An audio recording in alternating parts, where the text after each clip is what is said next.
چونکہ قیامت سے پہلے ایک ہوا چلے گی جس سے سارے اہل ایمان مر جائیں گے، ایک کلمہ گو مسلمان دنیا پہ زندہ نہیں بچے گا، صرف غیر مسلم ہوں گے، ایک بھی لا الہ الا اللہ کہنے والا نہیں ہوگا۔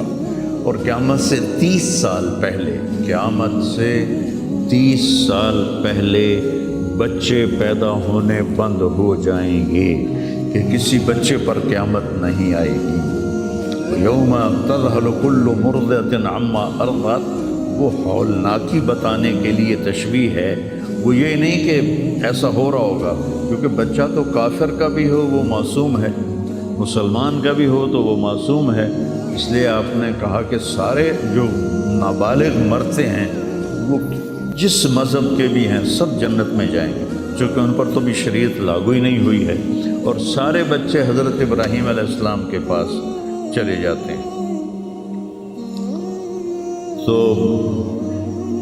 تو حدیث پاک میں آتا ہے جتنے اہل ایمان کے بچے بالغ ہونے سے پہلے، پیدا ہونے سے لے کر 15 سال سے پہلے تک جو فوت ہو جاتے ہیں، سب حضرت ابراہیم علیہ السلام کے پاس ہوتے ہیں، ساری نسل ابراہیم علیہ السلام کے پاس، اور وہ ان کے باپ ہوتے ہیں، اور ان کے ساتھ وہ اپنی وہاں کی جنت کے مزے لیتے ہیں، پتہ نہیں کیا لیتے ہیں، ان میں تو کوئی نہیں پتہ۔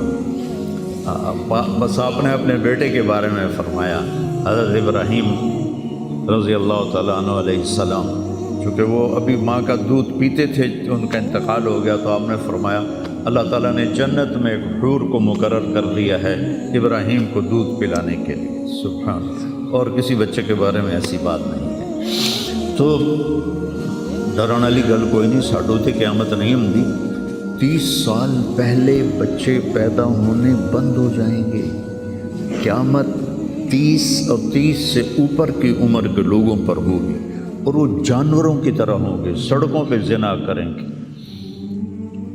اور ہر انسانی جو اخلاق ہیں ان سے وہ خالی ہو جائیں گے، ان سے وہ خالی ہو جائیں گے۔ یہ امت کے اوپر امتحان ہے۔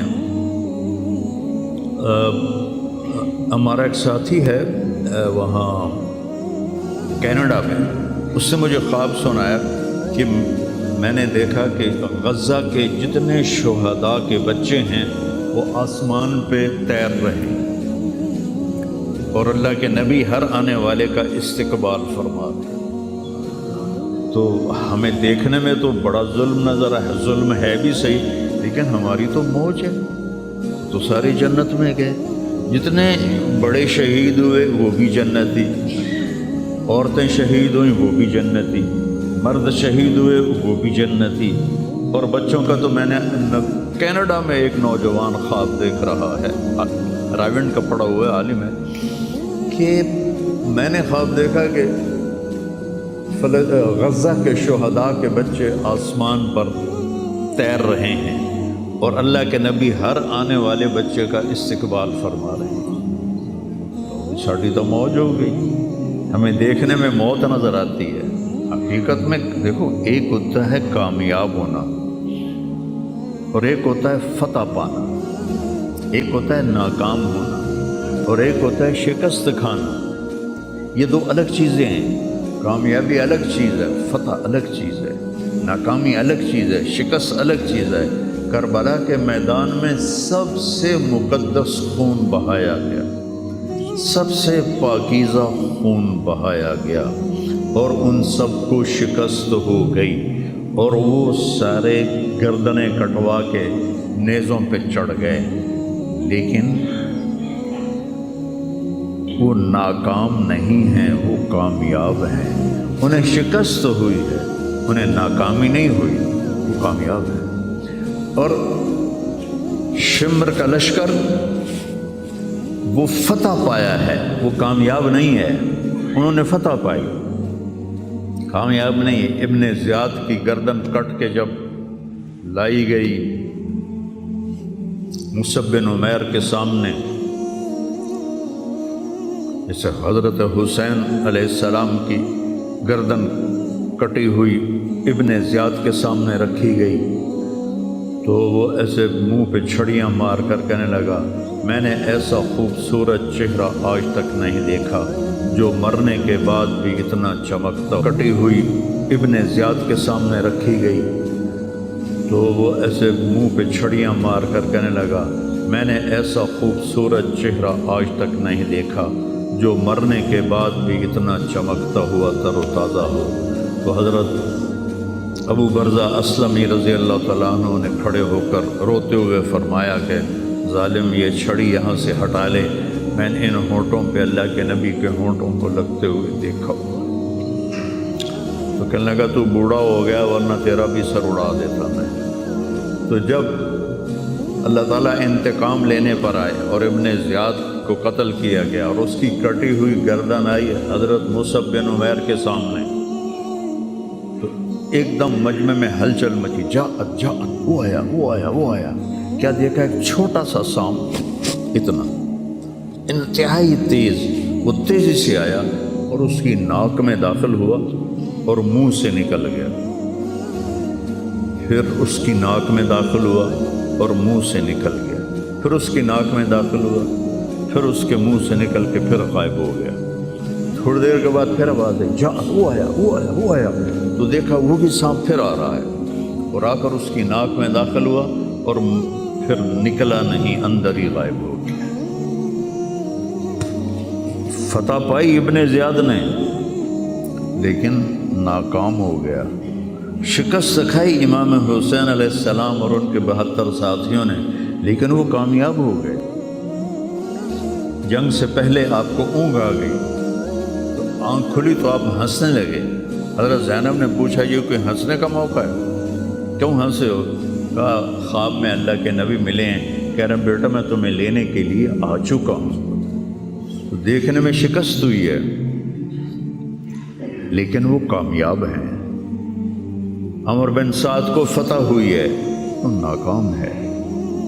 عمر بن سعد کی کٹی ہوئی گردن بے مختار کے سامنے رکھی گئی، اللہ تعالیٰ نے ایک کو زندہ نہیں چھوڑا، جتنے بھی قاتلین حسین تھے سب قتل ہوئے۔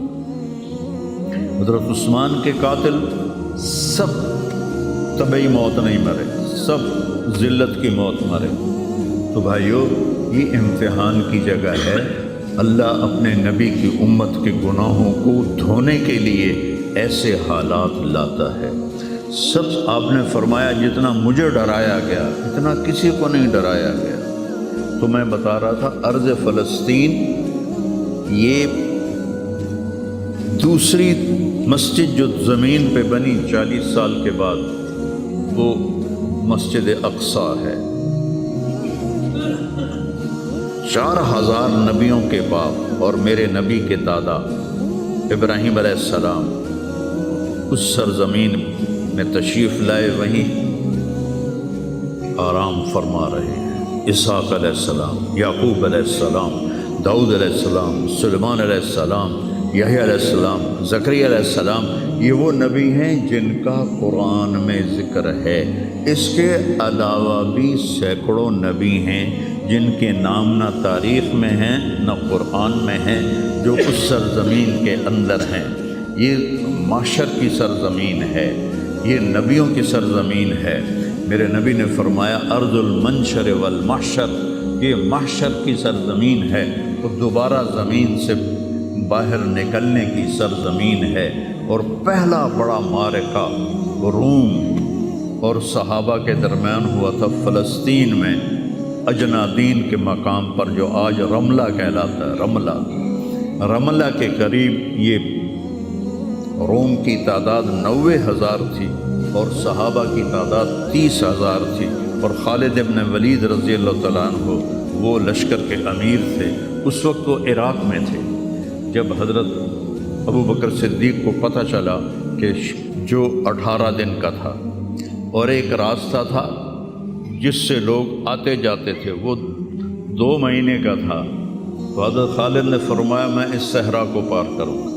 لوگوں نے کہا ہم بھوک سے مر جائیں گے، پیاس سے مر جائیں گے۔ کہا جس لشکر میں رافع ابن عمیرہ ہو وہ لشکر ہلاک نہیں ہو سکتا۔ آئے اشاق گئے وعدہ فردہ لے کر اب انہیں ڈھونڈ چراغ رخ زیبا لے کر آئے تھے کچھ لوگ جو اللہ کو راضی کر کے دوستی لگا کے دکھا گئے، کب اپنی آنکھوں سے ڈھونڈ چراغ رخ زیبا، تمہیں نظر کوئی نہیں آئیں گے، مرد نظر آئیں گے، انسان کوئی نہیں نظر آئے گا، عورتیں نظر آئیں گی، انسان کوئی نہیں نظر آئے گا۔ تو فرمایا جس لشکر میں رافع ہو وہ لشکر ہلاک نہیں ہو سکتا۔ انہیں فرمایا ہمارے پاس پانی کا بڑا ذخیرہ ہے، ہم ہلاک نہیں ہوں گے، ہمارے پاس رافع ہے۔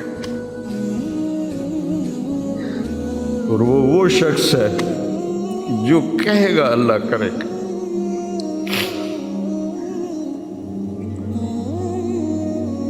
18 دن میں اس کو پار کیا اور ایک مقام پر آ کر پانی ختم ہو گیا، 3 دن بغیر پانی کے گزارے۔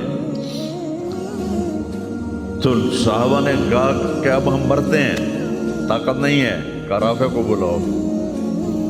رافع کی آنکھیں خراب تھی، فرمانے لگے رافع پانی چاہیے، کہنے لگے اچھا مجھے بتاؤ کہاں ہیں ہم، کیونکہ وہ دیکھ نہیں پا رہے تھے۔ تو انہوں نے فرمایا کہ فلاں جگہ۔ اب صحرا میں تو کوئی نشان منزل ہوتا ہی نہیں، تو کوئی انہوں نے جھاڑیاں بتائیں، کہنے کچھ جھاڑیاں دیکھو ایک طرف کٹھی ہوں، کٹھی جھاڑیوں کا کوئی جھنڈ ہو، مجھے بتاؤ ہے؟ انہوں نے کہا ہاں وہ نظر آ رہا ہے، کہ مجھے وہاں لے چلو۔ وہاں لے گئے، ایک جگہ اشارہ کیا کہ یہاں سے زمین کھودو، زمین کھودی تو پانی کا چشمہ نکل کے باہر آ گیا۔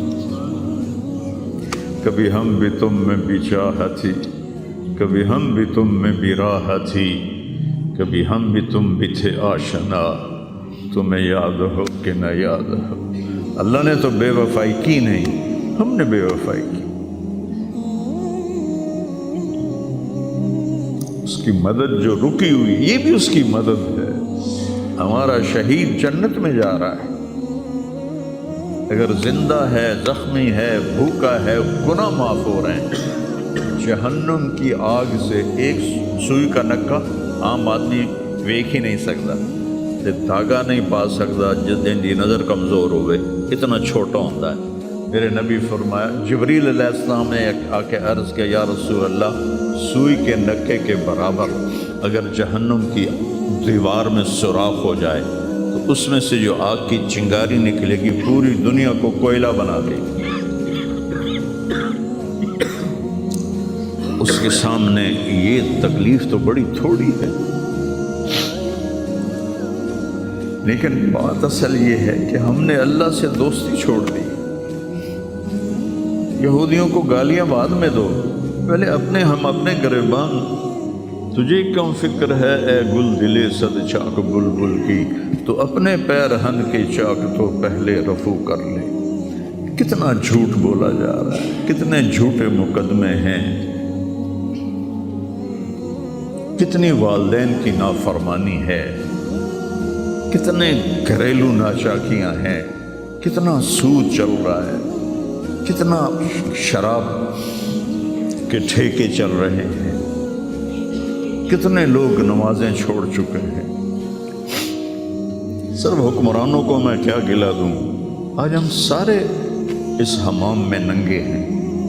تو یہ اللہ کی رحمت ہے، اگر کسی کو اللہ نے اس امت کو اگر دنیا میں وہ جھٹکے دیتا ہے۔ ہاں مجھے ایک آیت بھی یاد آ گئی، دونوں کو حال بتاتا ہوں۔ ایک ہے جنہوں نے اللہ کو نہیں مانا، تو اللہ کہتا ہے ذرہم یأکلوا ویتمتعوا ویلہہم الامل فسوف یعلمون۔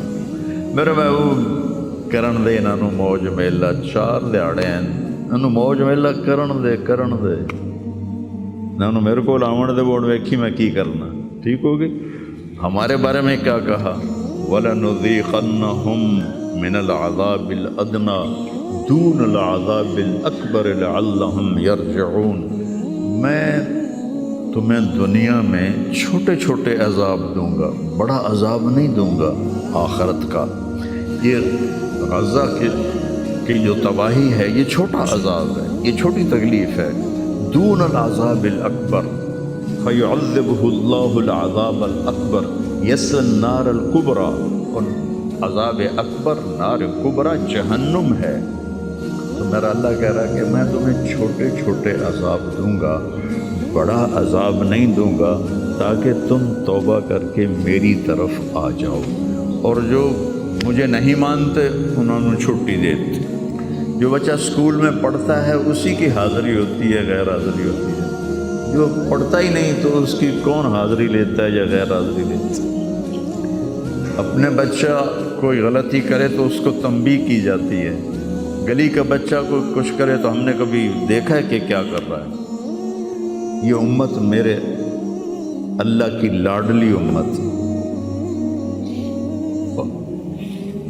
اس وجہ سے نہیں کہ ایسے کوئی بڑے حاجی پارسا ہیں، اپنے حبیب کی وجہ سے، اپنے محبوب کی وجہ سے یہ امت اللہ کی لاڈلی امت ہے۔ اللہ ہمیں بھی بندر خنزیر بنا سکتا ہے، ہمیں کیوں چھوڑا ہوا ہے؟ گنبد والے کے لیے درود پڑھو۔